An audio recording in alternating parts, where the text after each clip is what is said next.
place of horrors. In the depths of the night, you hear the calling your heart of darkness.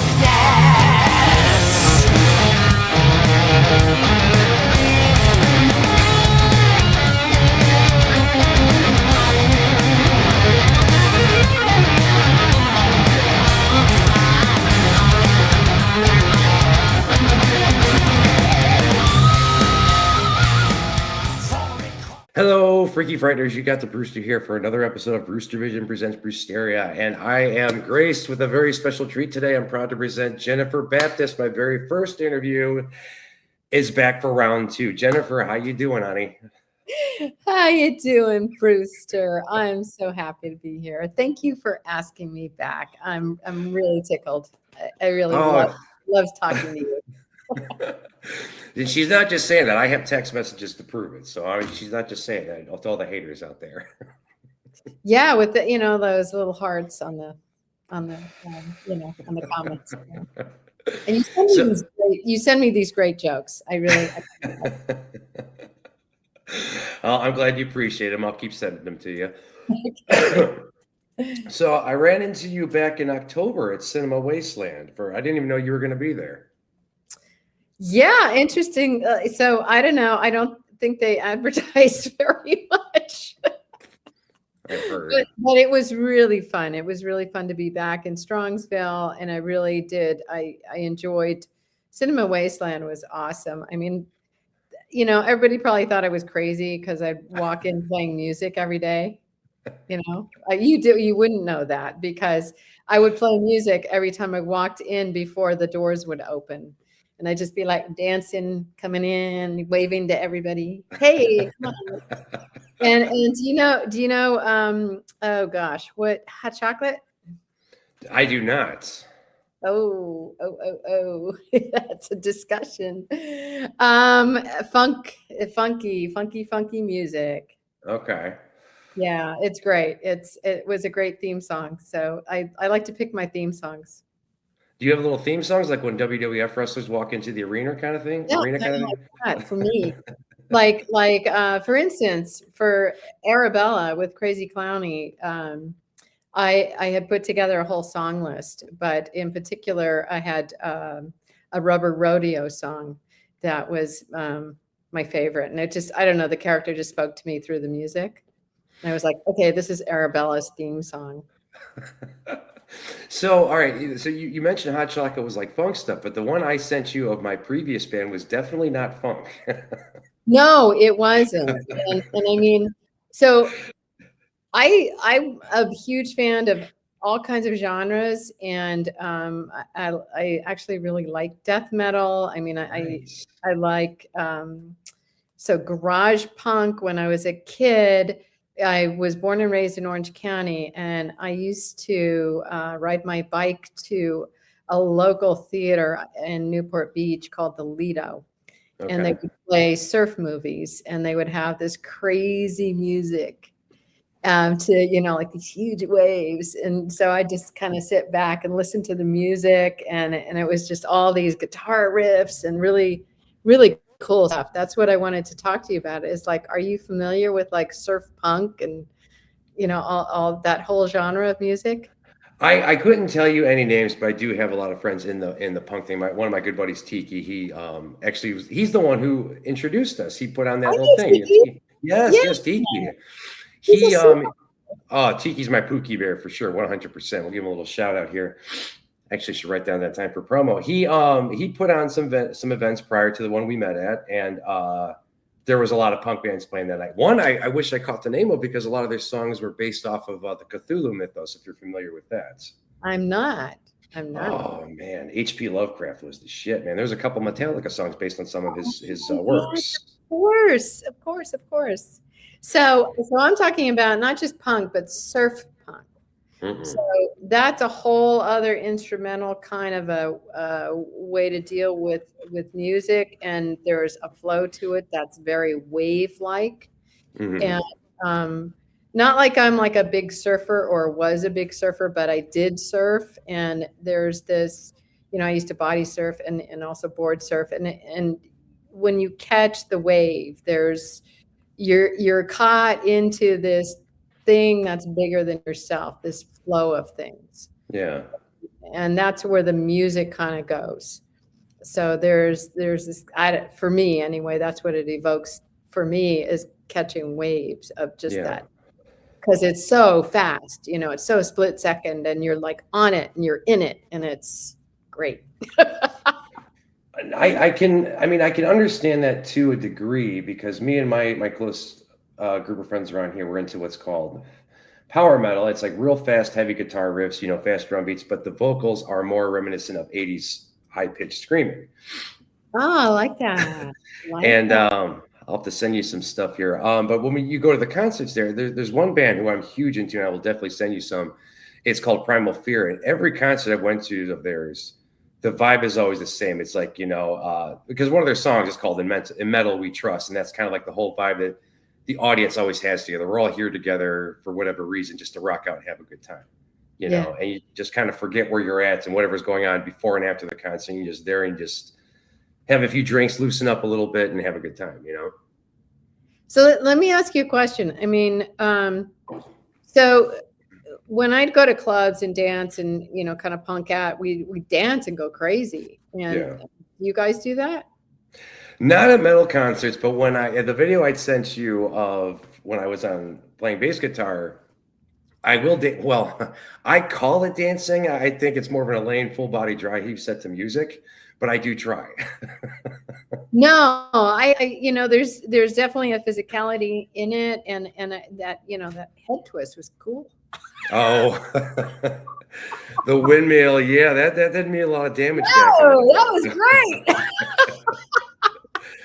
Yeah, that for those. Yeah, I had long hair back in the day, and before the Brewster, and I used it, man. And I would do the Jason Newsted, the windmilling thing, and Yeah, it's great. Oh, it hurt the next morning, man. It was worth it, though. I'm glad you appreciate it. A lot of people seem to appreciate it back then. It looks awesome. It looks really, really good. Yeah, it was really fun. It was really fun to see you in that, and kind of the, I guess, pre-Brewster, persona. Yeah, that was the Bruce that a lot of my current friends, yourself included, don't know. So that's ancient history. I kind of retired that form, and I'll get up, as you saw, and do some songs with some friends of mine here and there, but just not my thing anymore to do full time. Yeah, and it's like, and I totally I can relate to that. It's everything that we've done in our lives is what makes us who we are right now today. Yeah. And, all of those things. And when I think about everything that I've had the privilege to do in a lot of instances, I didn't really realize at the time that they were, these huge opportunities and really cool experiences. But I look back on it now and I'm just like, wow, that was, pretty awesome. Because we did a lot of shows out of state. I got lucky with them, and there was one weekend. It was actually my first year in the band. It was my first year. It was a whole mess. I was my first year in this band, which is great, but I was also single as the first year on my own. And we did a show out in Pennsylvania Thanksgiving weekend, and it was a 3-hour drive, and it was a lot of fun. We had a great time at this place. Me and Greg talked about it. But you also stare at the side of the road and you see just like the winter trees and stuff like that, and you're thinking you're not home with your family. You're on the road going. And I think it was about a year or so later I kind of had gotten out of the music. Well, I also hurt my neck, so I kind of had to take some time off. I know why. It's a mystery to this day. They didn't know what was wrong. Could it be the windmills? No. That's crazy talk. It was something else. I just slept on it wrong, where I was like this for a week, But I realized, I think at that time, just how much I missed out on, because that's my early 20s, how much I missed out on just going out, because family stuff would come. I got a gig that night, that kind of thing, so I can't imagine still doing that, Yeah, I mean, it's very isolating in that sense. You get cut off from things, and even losing your sense of your personal life and personal space Mhm. and those kind of things. I mean, that's something that one gives up if they continue to step into that limelight. I mean, I was very hesitant about that, and there are pros and cons to the whole thing, obviously. Uh, Mhm. but I'm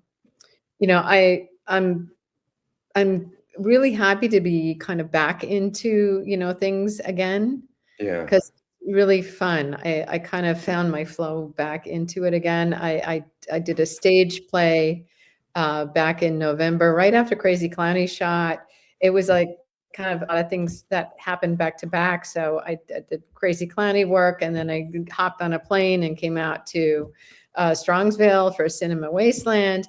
And then I came back home to New York and started a stage play and had a month to memorize, 2/3 of the show's dialogue, because Yeah. I was the lead character. It's just like, God, what have I done to myself? I haven't been on stage in a really long time.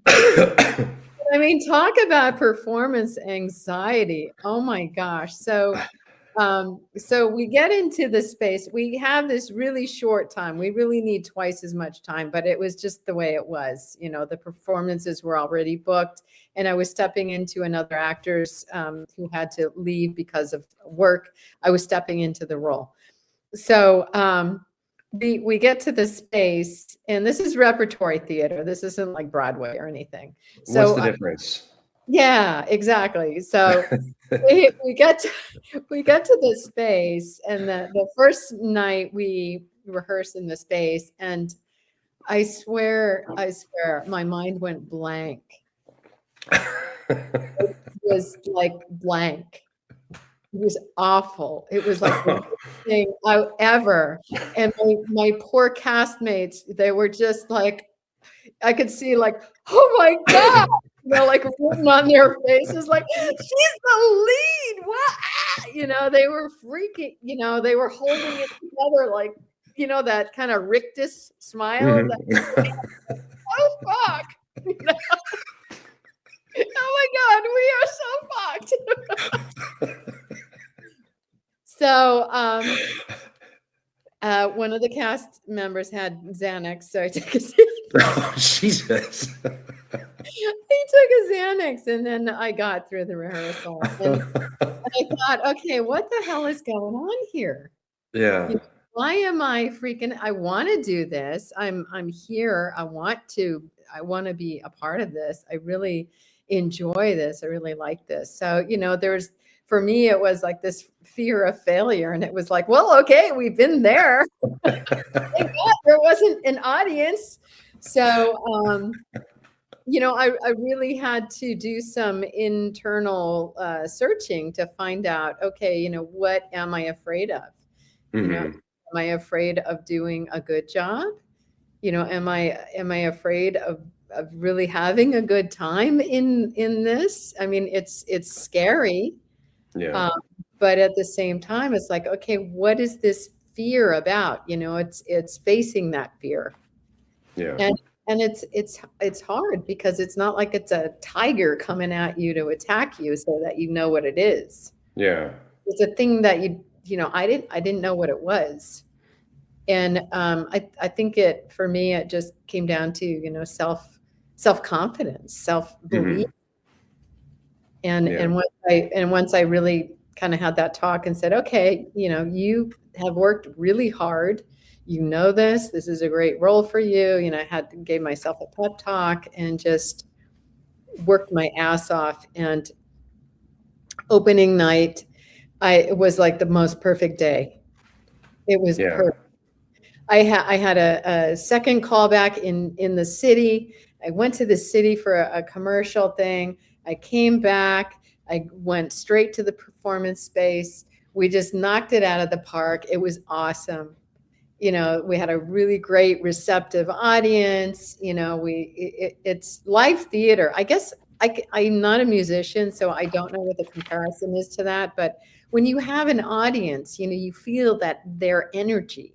Yeah.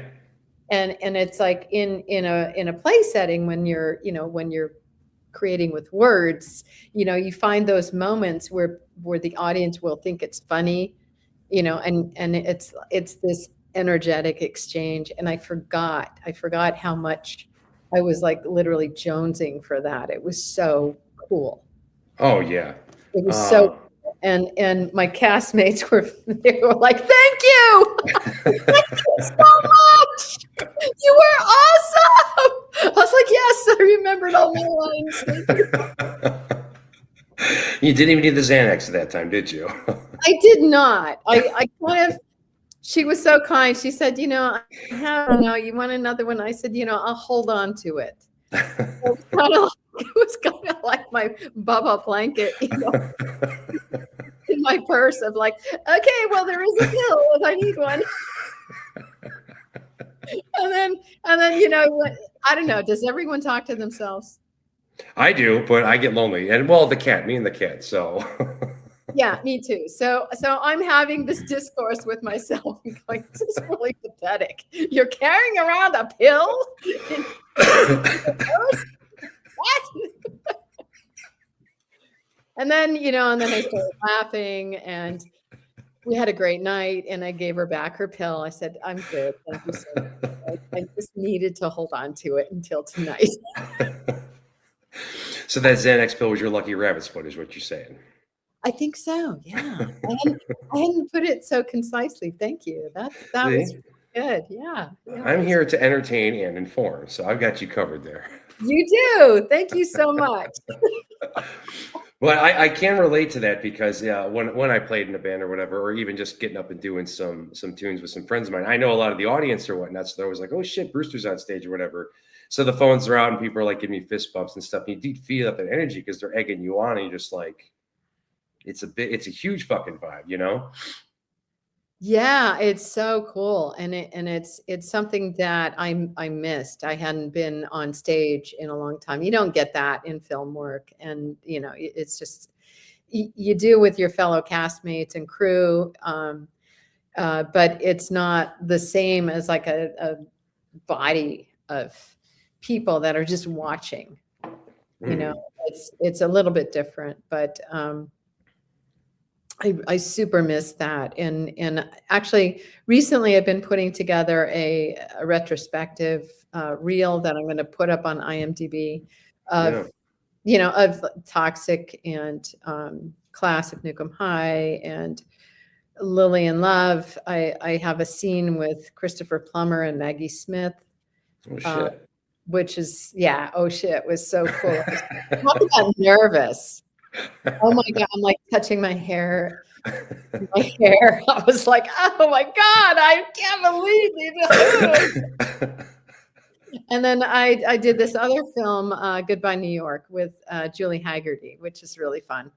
So Julie Haggerty wasn't an airplane. There we go. Okay, and what about Bob? Okay, I know who you're talking about. Yeah. She's got this little voice. Yes. She's so cute. And she's really nice. Oh my God, she was the mom in Just Friends too. She was the mom in Just Friends. Yes, Julie Haggerty. Yes. Really sweet. And this was, of course, I don't need to mention years ago, but it was, and I didn't have any scenes with her, but it was fun to be a part of that film. So I wanted to kind of put this time capsule together for myself. So I will put that up on probably IMDb. It'll be about 5-minute clip or something. So you just go to IMDb to watch it? Yes. Okay. It'll be up there hopefully in a week or two. Well, you text me and let me know, and I'll be sure to share it on the social media for you. Thank you, because I am like one of those people that refers to the Facebook as the Facebook. The Facebook? The Facebook. I think there's a comedian, Tom Papa, had said that his parents referred to it as my face. So he's like, everyone's on my face. Uncle Bob, Aunt Betsy. Like, I don't know if you're confused or perverted, but don't ever say that again. It's like, please don't. I do like Instagram. Yeah. I like Instagram better than Facebook. Not to go into too much of a rabbit hole with that, but I see that there's definitely less censorship on Instagram than I would see on Facebook for Oh, sure. okay. Well, I like just posting, like a photo and just saying something. I don't want to get into discourse. I just I have a friend who lives on Facebook, and I don't understand that. To me, it's such a time suck. Yeah, that's why I'm taking the week. Well, Really I'll be taking this week off from it. You know, You know, it's like, who wants to know what you're doing right now? Why? I mean, a concert or a convention or something, but this is my skincare routine that nobody asked about. I mean, I washed my hair today. I know, right? It's called being an adult. That's how you're supposed to do it. Oh, look, I'm eating breakfast. I Right. don't get it. I don't get it. I'm not interested. Now, No. if it was like Wayne's World, where I was trying to get like sponsorship or something, That would be different. That would be okay. Wayne's World. Is Keanu Reeves in Wayne's? No, Yeah. it's Mike Myers and Dana Carvey. Myers and who? I'm thinking about the other film. Yeah. Anyway. No, you can't bring up Keanu Reeves and then drop it. What other film? Where he's, it's another like buddy thing, and I forgot the name of the film. Are you thinking of Bill and Ted? Yes. Oh, those movies are so great. Yes, they are. And I love Keanu Reeves. Well, who doesn't? So even if you're straight, you love Keanu Reeves too? Absolutely. Him and Jason Bateman, I would snuggle right up to in a heartbeat. I'm telling you. Yeah, exactly. I mean, there are some people that are just so like amazing. You can't help it. You can't help it, No, you're just like, okay, you were like first in line in everything. When how did that happen for you? I don't see how this is going into celebrity crushes now. We weren't supposed to talk about this stuff. This is embarrassing. We can discuss somewhere else. It's okay. We can just pivot. Isn't that the right word? I have a shirt, man. I have a shirt that says pivot on it over and over again. The pivot. There's a t-shirt I want to get. I don't know why I'm sharing this actually, but there's a t-shirt. There's a t-shirt I want to get, and it says, Jesus is my lift ticket. Why do you want to get that shirt? Because I think it's funny. It's Jesus like a skier, Oh. And he's like taking the trolley up to the top of the lift. Well, your birthday just passed, so I can't get you that now. It would just be too much of a belated birthday present, No, that's okay. But I was gonna do that polar plunge, and then they canceled the live event portion of it. So, the contributions, and thank you very much for, of course, for supporting my not happening effort, but I had every intention of doing that. But thank you, I really appreciate that. Sure. A donation to the very good cause for some local stuff out here. But the weather was just so prohibitive between the water temp and the air temp. I mean, it was kind of like a guaranteed hypothermia situation. So, yeah, that would have been bad. You would have missed the interview for sure. I might have. I mean, I did have some. I had my old surf booties. I couldn't find my wetsuit, which would have been awesome, but I couldn't find it. So that I was preparing for that. So I think the thing is, you want booties and you want gloves and you want something on your head. So you want to cover your extremity, and you wear a suit, a swimsuit. I was going to say, because I don't think going in there with a 3-piece is going to help you out much. Well, It's kind of, I think the point is to be able to dip into the water. And there's a Dutch guy, and that's my heritage. I'm a first generation Dutch Indonesian American. Oh, And there's this guy named Wim Hof, who is his nickname is the Iceman. Literally, because he swims under the ice in the canals of Amsterdam. oh, no shit. No shit. And he goes hiking barefoot up in the snow of wherever. I mean, he's just a crazy, crazy Dutchman. So I'm very proud of my Dutch heritage. I love those crazy fucks.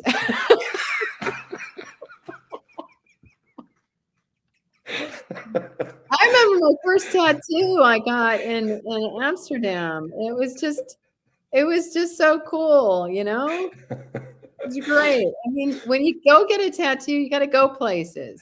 Speaking of tattoos, the last time you were here, you were talking about you were working on some big art, tattoo piece you were getting. How's that coming along?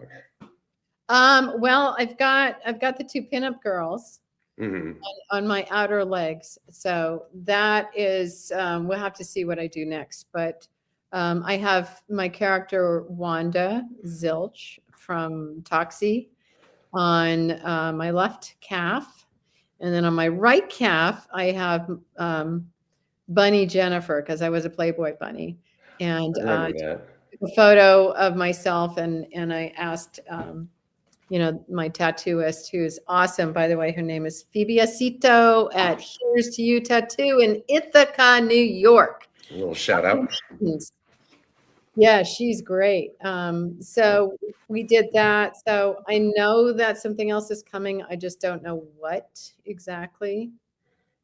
I plan and think for things, and then I go really big.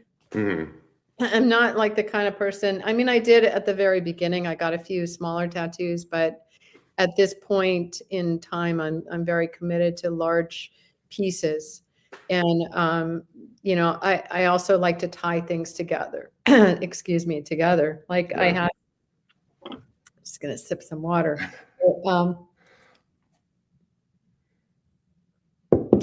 I realized this. I have all these on my right arm. It's all full of falcons and hawks and birds of prey. So it's really my strength arm. And my left arm has got like songbirds and flowers, and it's all like la la la. And I've been I don't know. I've been a practitioner of Qigong and Tai Chi for years and years and years. And it just occurred to me, it's so interesting how life works. But I'm like, oh, strength and peace. Now, this is the salute. Yeah. And it occurred to me that I had, obviously, not purposely, but maybe purposely, put all of the strength symbols on my right arm, and all of the softer, peaceful images on my left arm. So I see what you're saying. Yeah. So because all of the, I have, you can't see it, I don't think. She's upside down. Anyway, she's an osprey. It's a female osprey, and she's got her catch in her talons, and her talons are deeply embedded into the fish, and there's blood coming out of the fish. And I really wanted it to be a visceral image. Yeah. And it's right on the inside of my arm, because I want to see that strength and savagery. I'm very connected to that. Yeah. But then on the balance side of it, so again, the yin yang thing, the balance side of that is the softer aspect of flowers and songbirds and the beauty of nature and the flowing of water and the natural elements. So those are all exhibited on my left arm. I've got like clouds and No, I get it, because you're really, you have to have a certain kind of balance there. You can't go one or the other full throttle with it. It's got to even it out. You know, I mean, like if you're into some kind of altercation, you know, try and talk it out first. And if you have no choice, then you got to go to the strength aspect and defend yourself. Yeah, absolutely. I mean, I was very privileged to study with Sensei Ken Johnson back in the 80s and 90s. And I did a lot of, really a lot of street defense. So I learned a lot of katas for street defense. And he was just an amazing human being. And it's you know, I think back to my life and my history, and I think back about the people that I've met and had the privilege to have had them in my lives. But he was such an impressive human being. He was sensei in like 6 different arts. He was a ex-Vietnam vet, and he would teach female cops and kids in Harlem, you know, street defense. Yeah. And then on the other end, he made money by training, you know, NFL players. So really, really a very impressive person. And I have tried to find him. He was probably about 20 years older than I am. So, you know, it might be he might not be alive still, but, you know. Well, what got you into that?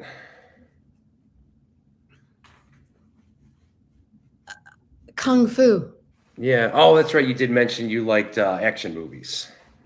I liked action movies, but when I was a kid, I watched the series Kung Fu on TV with, what's his name? He was in the Kill Bill. Oh, was it David Carradine? David Carradine. Yeah. Yeah, David Carradine. It was supposed to be Bruce Lee, and it was Bruce Lee's idea that he pitched to Hollywood, and then they didn't, you know, they kind of took the idea and they cast David Carradine. Yeah. Unfortunately, because Bruce Lee would have been epic. Yeah. Epic to see Bruce Lee in that role. But it's about this piece. Do you know the story? I'm familiar with the TV series, yeah, but I was so young to remember much about it, you know? So when I was a kid, I loved it. I used to practice all of the stuff that Kane did in my backyard.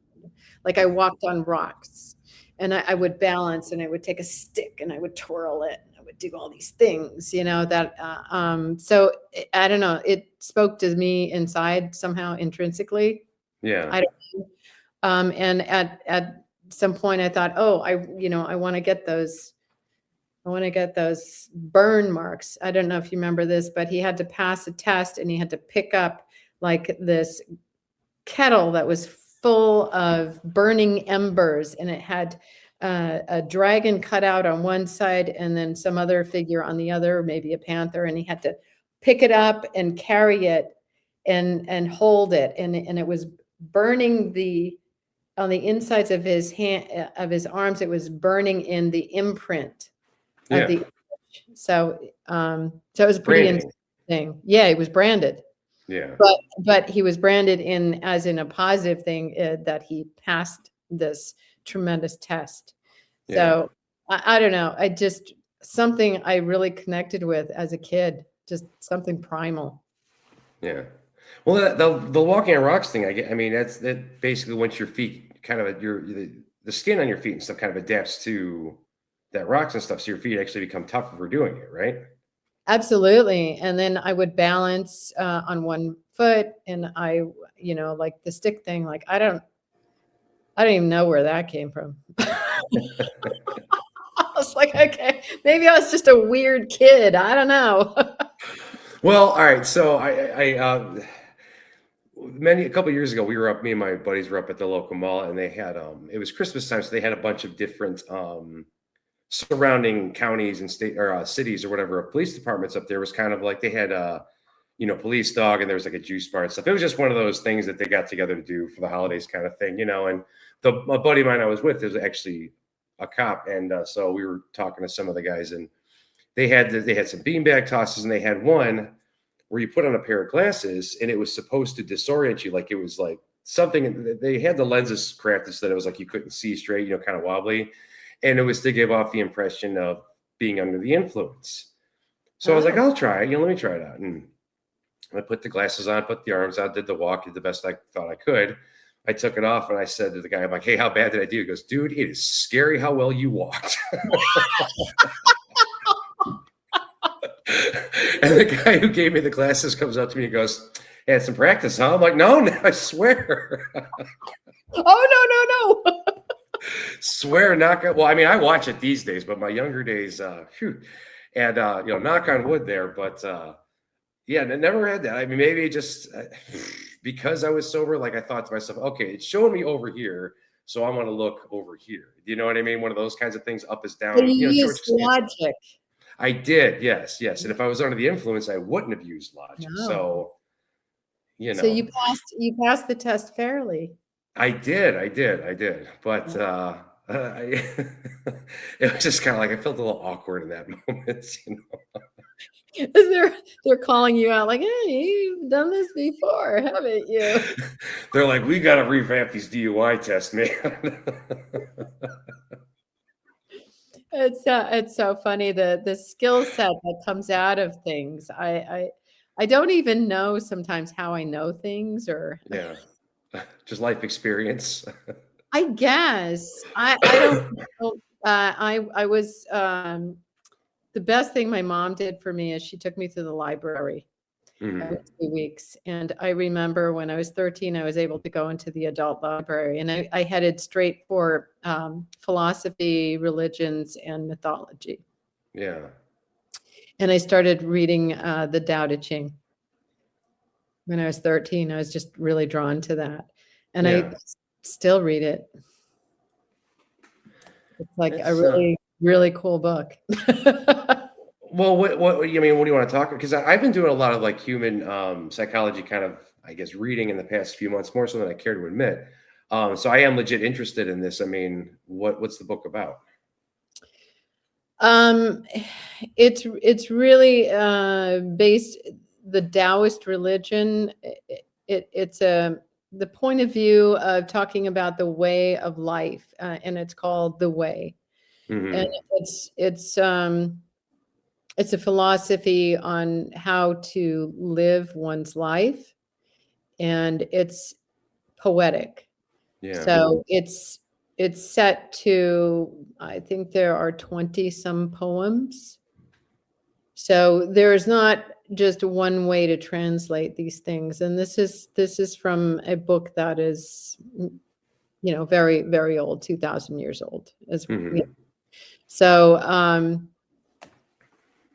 I mean, I can't quote it because I don't have it, but there's a passage that, it talks about growing downward and how you fulfill yourself by being broken to be whole. I mean, there's a lot of poetry in it.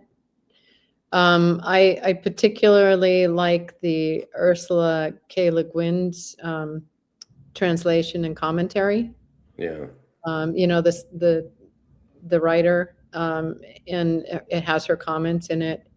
But I didn't understand what I was reading when I was 13. And it just, I don't know, there's something very powerful about the book and the words of it. And it's interesting because I find new things to it. Yeah. I just feel I'm not expressing it very correctly. No, I get what you're saying. I mean, this is kind of reminiscent. Yeah, I'm not doing this as a shameless plug either, but this is what segued into what I told you earlier about that new series I got that Brewster Vision presents Mental Hell. And it's the breaking yourself, getting broken down to rebuild kind of thing. This whole started, I'm not going to go into that here because that's the other thing, whatever, but essentially going through some really rough times and just being, it was a scary time for sure. And eventually, long story short, realizing the whole, I guess, being Italian, que sarà sarà mentality, whatever will be. There's a reason this happened. There's a reason this happened. There's a reason I met Tiki because then Tiki invited me to be the toxic thing. And now I'm met with you and we joke around every week and stuff. And you never know what's going to happen. But I wouldn't have gotten to where I am if I hadn't gotten my ass completely kicked numerous times over the years. You wouldn't be who you are. I mean, I wouldn't be who I am without the experiences that I've had, both negative and positive, both, Yeah. dysfunctional and functional. Um, it's, I think about that, and I'm grateful for those challenges. I see them a little bit differently now, in the sense of I've been working very hard to not be judgmental Yeah. and just stepping back from a situation and accepting it for what it is, not for what it should be or what it could be, but for how and what it is. Yeah. And once I remove that expectation level and that judgment level, there's a peace and a calmness that comes to that. Yeah. And then I focus on, okay, what's in my control. The first thing that's in my control is how I respond to this situation. Mm-hmm. So, it's that present moment awareness.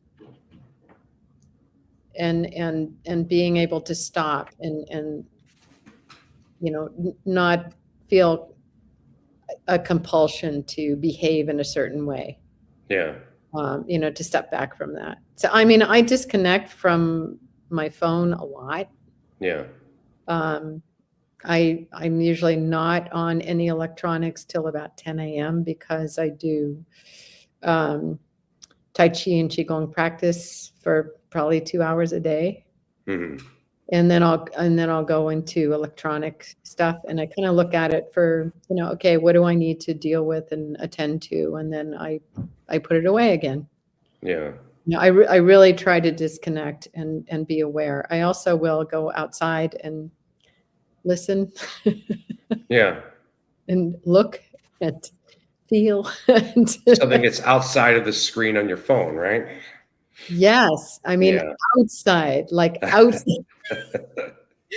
Like it's a winter time here on the East Coast, and I'm practicing, Tai Chi out on my deck.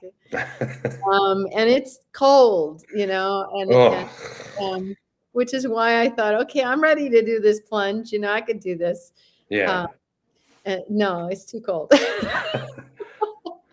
Yeah, I dread seeing my heat bill this month. I might have to get a third job to pay for this shit. It's ridiculous this year. Yeah. It's kind of crazy. I got a smart thermometer, so it's smarter than me. So it stays at a very low temp, and I wear sweaters all the time. Hey, we established before we went live on this, or started recording, whatever, that you made it by life by being cute and smart. See, I just got looks. So, I know. Thanks a lot. Because I'm smart. Okay, well, you didn't say I wasn't cute, so I'm going to take that. All right? You are cute, Brewster. You know that. That's a given. Oh no, that's all the promo I need for next week. We're good to go. He's cute, guys. Girls, whatever. Whatever. He's cute. Yeah, that'll be the promo over and over again. I'm sure people want to watch now. We've been writing that compliment up for 20 years, Jennifer. You watch. I know, exactly. Well, there was that one interview I did where someone said I was cute. It wasn't my mom. It's all right. Yeah, it's always good. Well, at least you had a mom that thought you were cute. Oh, no, she didn't say that. I just know the saying. I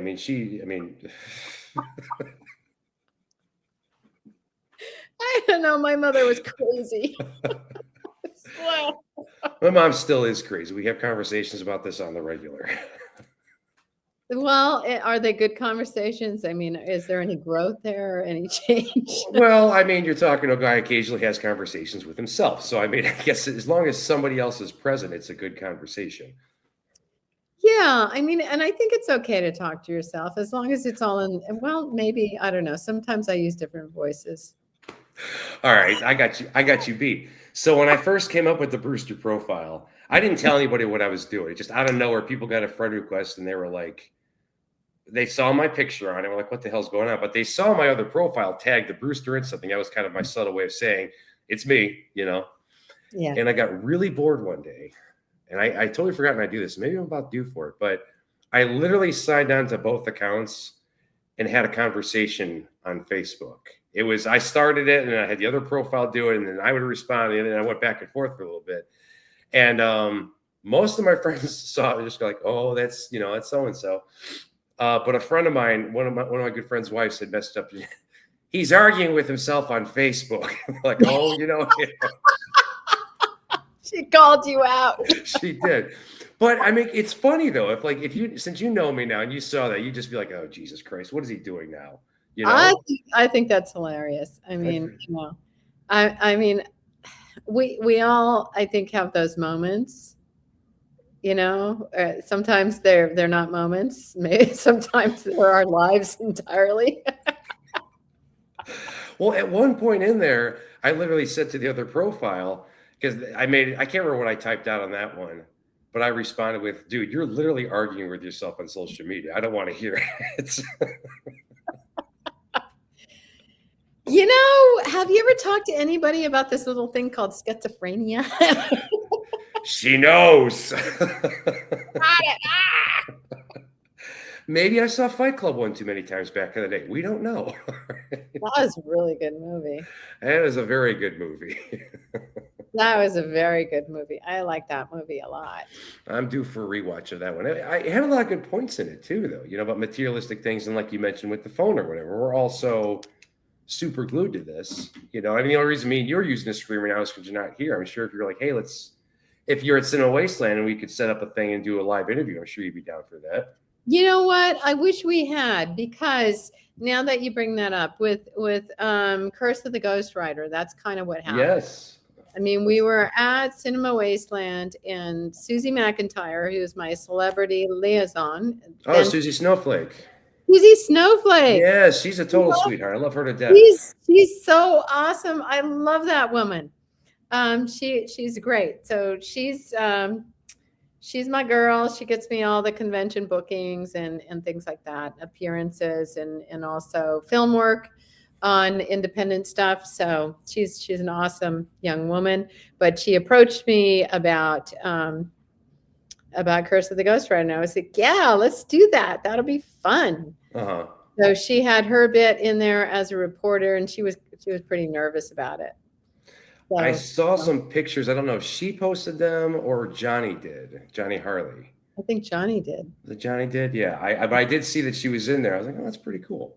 Yeah. So we had a really fun time, and I guess he had some of his crew in attendance. He wasn't there. I never met him before. I would like to meet him. Okay. So, I don't know. I had a little bit of a script, but I totally went off script. Kind of, sort of. It was just fun. I was playing with Susie because she was so nervous. So I thought, let me just make her more nervous because it was funny. It was fun. It was really, really fun. So you never met Johnny Harley? No, I haven't. I would love to meet him. I had one video chat with him about a week or two ago for about 10 minutes because he's going to come on the show at some point. And he wanted to touch base because I asked him a couple months ago, I think before that, around the holidays or slightly before, and kind of wanted to touch base. I was like, hey, man, I ain't blowing you off or whatever. He was very, very energetic. So I was wondering if he was like that in person as well.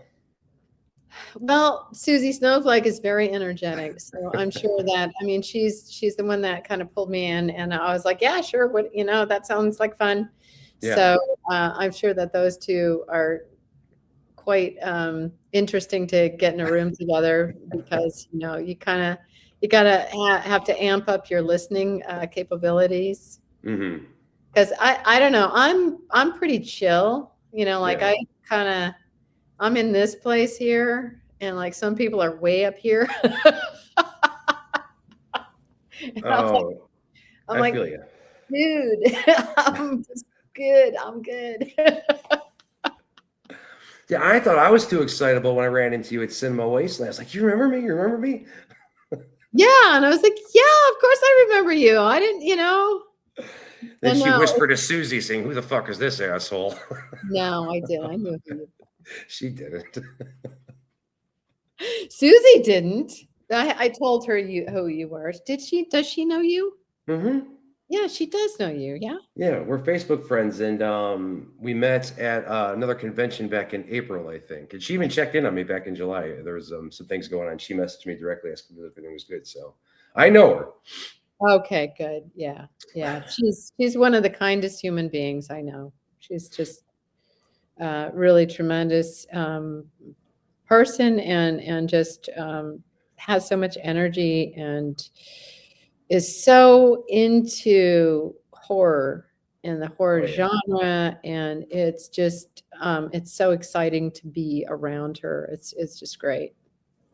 I actually owe her because when we volunteered at this convention back in April or May, she had set me up much like she was with you, collecting money, that kind of stuff. I got she placed me next to Randy Cornfield, who wrote Eight-Legged Freaks and Jingle All the Way.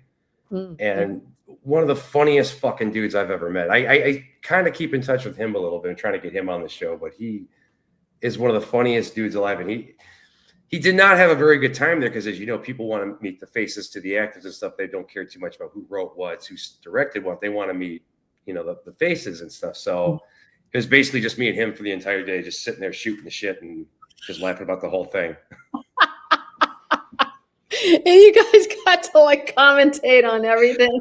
Pretty much, yeah. Because some guy came over and mentioned how his name was Mike. He was like, he came over and mentioned how the movie was like, a big thing, and he was gonna tell people about it. And he seemed real into it. He's like, but I'll be right back. And I get money, whatever. And we're like, okay, Randy leaned over, just like, he ain't coming back.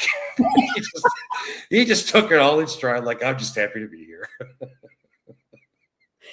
No, it's okay. I mean, it's such an interesting thing, the convention world and the horror convention world, and I'm relatively still, not seasoned to it. I wouldn't say that at all. It's just it's cool to see the camaraderie, and I remember at the first convention I was at in Ohio. There's a dad, and he had his mohawk, and his little kid had his mohawk, and I was just like, "Oh, this is so cool!" Because I totally did that to my kid. Because they're kids, they can't choose. Right. So that little, I mean, he was a little bit older. He was old enough to say, "Yeah, I'm okay with the mohawk." But with my kid, like I put her in these crazy flamenco pants, and just cowboy shit. And, Yeah, I remember my school pictures too. Just the stupid little bow tie and stuff, and you're like, "Thanks, Mom." Yeah. But I look back on some of those photos, and I'm like, "Hey, they're cool. You look pretty cool. You were a cool kid." No, I was not a cool kid with that fucking outfit. No, I think I would rather wear women's underwear than have to go through that again. Oh, I just thought of a Monty Python song. I'm a lumberjack and I'm okay. Do you remember that? I love that. How does it go? I'm not singing for you on camera here, all right? Come on. No. You already got the Speedo pictures, all right? Don't get greedy on me now. Come on, I gotta have a song. No. A Monty Python song. No, I'm an entertainer, but I ain't selling my soul on that one. Oh. I never agreed to singing on this one, Missy. All right, we're gonna put it out to the audience, and we're gonna have them have a vote and have them vote in and say, "Hey, let's see Brewster Gore doing Monty Pythons. I'm a lumberjack and I'm okay." Okay, you know what? If that gets you back on here for a round 3, Absolutely. oh, Yes, I think I'm in. I think I'm going to eat my words on that one for sure. Who doesn't like Monty Python? It's not Monty Python, they don't want my singing. Oh, come on. No, you have a good voice. I have a good voice and I have a good singing voice. What you heard in that thing, that was death metal growling. That's easy. Really? Well, not really, but So probably you just got to kind of lower your octaves there. I got honestly, the first time I did it, I was just really amped up, and I may have had some liquid courage. And I listened to the recordings afterwards, and I was like, huh. And my singer, Greg of Hair Nation, little plug there, he had asked me about that afterwards, and he liked it. So he actually, all right, do backups for this part and this part and this part and this part and this part. I was like, oh, cool. So, and just kind of gotten tuned over the years, So actually, if you go to my Facebook page, I can send you a link afterwards. There's a demo we did when we were still jamming together, and I got credited as bass and growls on there. So that's pretty cool. That's great. There's the reason I like death metal is because it's so primal. Mm-hmm. I mean, it's like it just, I can feel like a tug in my in like every part of my being. It's like when I hear drums, that's what happens to me. Yeah. I just feel this calling. I don't know what that is or anything like that, but I get the same thing with death metal and the drums and the whole thing. It just brings me into this like state of being, of just heightened awareness. I don't know what that is. It's funny though too, because a lot of people, I mean, you hear the word death metal and stuff, of course you think like, you think the worst, but then you look, I want to say, and forgive me if I'm wrong here, I want to say it's Cannibal Corpse. I think the guy's name is Corpse Grinder. And I'm not too familiar with him. I just know this one story. But on his spare time, he will actually go to those, like any kind of arcade, and play the claw games, the stuffed animals, and win as many as he can, and donate the bags to like children's hospitals and stuff for the kids there. So cool. That's great. Wow. And the band I had showed you, we had our serious songs too. The song I sent you was called BTK. It was about the BTK Strangler. But he had this other song called Mastermind, and it was real heavy. It was a lot of the windmilling song. But he told me the lyrics for were actually based on the 1980, I can't remember what year it was. In the 80s, it was the Transformers animated movie. The main planet in there that was eating things was based on Unicron. So this real heavy galloping death metal song was actually about a Transformers cartoon. And I'll give you one better because you brought up Monty Python. Megadeth, my boys. Oh, yeah. Their very first album, Killing Is My Business and Business Is Good. They got a song called Chosen Ones, right? And there's lyrics in there that say, death surely waits you with sharp and pointy teeth. It sounds pretty scary.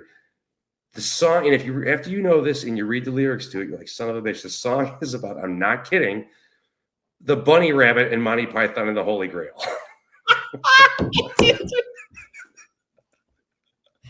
I'm the bunny rabbit. I'm not kidding. I was because I'm a big Megadeth fan, so I got Dave Mustaine's book. I got all his albums. I met him a couple times, and I was reading up on when he did the reissue for his first like 10 or so albums, and he mentioned that Chosen Ones was about the rabbit and Monty Python and the Holy Grail.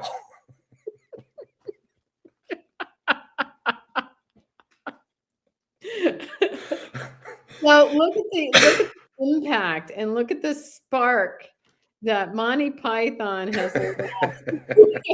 All kinds of creative people that just take that spark and then just spew it out. Well, it keeps people on their toes, much like, so the promo, by the time this airs, the promo will have been out, people see it. But like the YouTube video, whatever, for people who stayed till the very end of it, got to see that you were coming back to the show, and it wasn't just me making a bunch of joke videos with my friends. You know what I mean? Yeah. Now, I think that's wonderful that you're exploring, that you're moving in that direction as well, as far as exploring mental health and those kinds of things. Because I think we're at the tip of the iceberg with all of that stuff. I don't know. I've thought for a long time that we are like, our bodies are like a doorway. Yeah. That if we can find that place, like if you go deep into meditation, it's like another world. Yeah. So I feel like we're portals. No, I see. I stay silent on that one because, again, this kind of stuff I will discuss with anyone, just not like publicly. But again, I've done a lot of reading and stuff the past few months. So, long story short, and this is the public not to be, I have unfortunately more experience with narcissists than I care to anyone have to deal with. So, been doing a lot of reading on that kind of stuff, which kind of segue because they some YouTube videos and stuff talk about like basically them being like demonic presences and against grade A supply, which is like, the light aspect of it, so light and dark, which segued back to a couple months ago, or no, a month or so ago. I rewatched a movie with Bill Paxton called Frailty. I'm not sure if you're familiar with it. No, I'm not, but I really like Bill Paxton. I think he's an Oh, amazing actor. he was, and his anniversary's coming up this month. And I've been on a big Bill Paxton kick the past couple weeks. I actually just recently watched Near Dark, and he was one of the fucking greats for sure. I'll send you the trailer for it because I don't want to say too much to you because I watched it not seeing anything, and I was pleasantly surprised. It's got Bill Paxton and Matthew McConaughey in it, and Oh, okay. I don't even want to send you the trailer because I went into it literally not knowing anything about it. Okay. I would like to see this. Just okay. Frailty, it's called with Bill Paxton. I'm going to text it to you, and I'll even find out where you can watch it so that you can do that. But you have to get back to me as soon as you do. I will. But well, we can go more into why I brought that up for that purpose of this conversation, because I don't want to spoil anything about it. But I get what you're saying there. I mean, I don't want to say too much about it because I try and keep my things based in humor and stuff. But there's something else out there. Like everything happens for a reason, and it's a whole rabbit hole discussion. I think that we may have to just keep this one to text convo between the two of us for now. You know what I mean? Yes, I agree. Because we could be here for hours discussing comparisons on that one. Yeah, we could. So, but I will continue to discuss with you throughout the week, though. Because again, after you see this movie, I can't stress enough you have to watch this movie. I will. Now I will squirrel off on all kinds of things. So, just drag, wave something in front of me and bring me back. Because I'm kind of like a dog that way. I'm like, whoop, I'll tell you what. You watch Frailty. Okay. And I'll send you a voice clip, a couple lines of the Lumberjack song from Monty Python. You're trying to get out of doing it. No. I'll keep the promise. If people actually vote on this, we'll come to something and I'll start up an interview with you just singing this. We'll cut off to a segment. But for your enjoyment only, if you watch this movie, I'll send you a voice clip. I'll sing like the first couple bars of the song or something like that. Awesome. Thank you. That's a deal. You heard it here, folks. You have to hold her to it on this one. I will. I make a promise. I will do that. I commit to it. You solemnly swear you're up to no good, right? I do. I cross my heart and don't hope to die. All right. Well, we're about at the hour mark. Is there anything else you wanted to? I do. I've got to put my glasses on for this. So Sure. Off of where? Okay, I have two upcoming conventions. March 20th through the 22nd. I'll be at Creature Feature with the full cast of Toxic Avenger, and that is in Gettysburg, PA. Oh. And not too far away. It is not too far away. Not too far away. And then May 29th through 31st, I'll be at New Jersey HorrorCon, which is in Edison, New Jersey. But I'm looking forward to both of these conventions. They're going to be a lot of fun. Creature Feature is going to be full cast. And I believe it's the first time that Mitch Cohen will be there. Really? Yeah. When are you coming out this way again? Yeah, I haven't spoken to him in forever, but I'm excited that he's going to be joining us. That's going to be a really fun time. So it'll be the full cast. It'll be Mark Torgel, Mitch Cohen, Gary Schneider, Cynthia Mannion, myself, and Robert Pritchard. So that's kind of cool, and that'll be at Creature Feature. Does he do a lot of these things, or is he kind of like a newbie into it? No, this is the first time. Really? First appearance. Shit. Yeah, he's a virgin. He's No, I've seen the guy's muscles. He ain't no virgin, that's for sure. But you know what I mean. So yeah, this will be the first time he's been at a convention. So I'm excited for him because I remember my first time and it was very exciting. But we're going to have basically before and after pictures of Melvin live in person then, aren't we? Yes. Isn't that going to be cool? That'd be really fun. And I love Mark Torgel. Mark is just such a really cool human being. So I look forward to hanging out with those guys again. Do you guys keep in touch outside of the conventions? We do. Yeah. You know, we reintroduced and reconnected to one another from the first convention that I did back in 24 in Ohio. Yeah. And it's been really, really great. I mean, it's been a number of years. Yeah. And it's been really fun to find out where everybody's been going with their lives. And, you know, we're all pretty delighted that, you know, our fans, but that there's fans, that Toxic Avenger has fans. And, you know, Nukem High's, you know, anniversary is this year. So that's pretty cool too, that there's, you know, so many the fan interest it just blows me away. It's awesome. Oh, like I said, I just watched it a couple days ago again. It holds up. And I remember telling my uncle, who's probably going to hate me for selling him out here, but when we first met and I met you at the convention and stuff like that, I was telling about him, he could admit he used to own a video store. And there's a big cardboard cutout of the Toxic Avenger that scared the piss out of me as a child. And my parents and everyone were like, you know, he's a good guy. So I'm like, bullshit. And, well, look like it. Right. And I had sent my uncle that because I remember the cardboard cutout. I was kind of like, hey, remember this one, you know, whatnot. He's like, oh, yeah. He's like, I used to get so stoned to watch that movie. Your uncle sounds like a nice guy. Oh, the things you learn when you're old enough to understand it all. You know? Oh, it's amazing. All the stuff that went right over your head before, and now you're right smack dab in front of it and you get it all. It's so cool. Well, there was one guy who worked there like pretty much the entire time my uncle owned it. And he was the funny guy, you know, he was always the jokester. Our parents would be yelling at us and he'd be standing behind our parents making weird faces and shit, you know. Come to find out that he was also a pothead. So, you know, I'm like, and you let him come to work high? He goes, yeah, he did his job fine. As long as he did his work, you know, whatever. So the things you learn, you know what I mean? Yeah, absolutely. And the stuff that, you know, I've been learning a lot about Lloyd Kaufman just because of recent reintroduction again with Lloyd. And, yeah, you know, he's a pretty fun guy. Oh, yeah.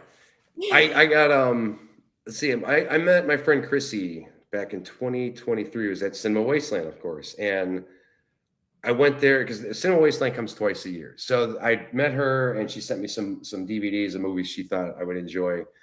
And so I took the one up there to get signed by him the second time I met him. I was going up to see her, gave her a big hug or whatever. And she brought me up to him and personally introduced me and stuff. And he's signing. He's like, do you know someone in the movie? I'm like, well, yeah, I know Chrissy because she's got a cameo in there.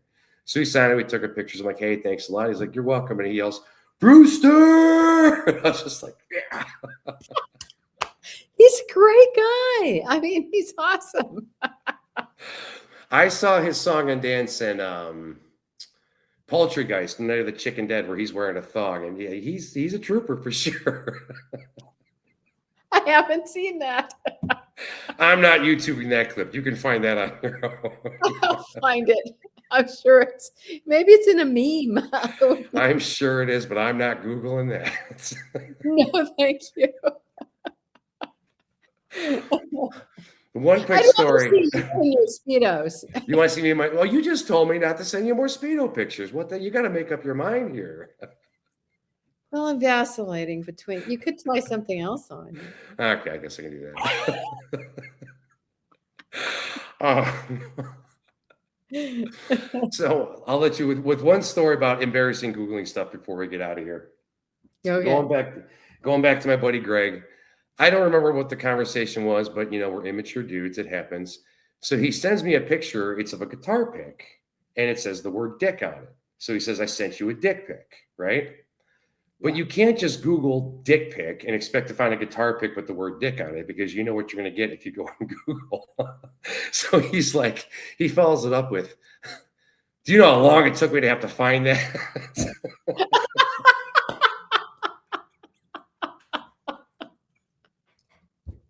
What I went through. Exactly. Oh, So leave the audience on a high note. On that note, we're going to call it now. And Jennifer, thank you so much for coming back again. It was an absolute blast catching up with you.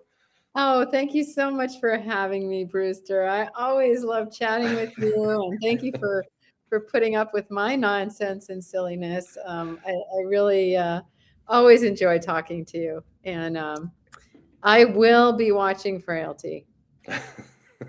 And we will continue, me and you, I'll continue this discussion with you afterwards. But you know, you're always welcome back here whenever you want, and we'll throw the poll in there. If they want me to sing, then you have to come back for round 3, and I'll sing a few bars of I'm a Lumber. Come on, guys, vote for the singing. We got to hear the Brewster sing. I want to hear it. I'm going to eat my words for this on that one. I know it. But anyway, so this is Jennifer Babtist, star of Toxic Avenger, class from Newcomb High, and Crazy Clowny in the upcoming Curse of the Ghost Rider. I am the Brewster, and until next time, stay cool, freaky frighteners.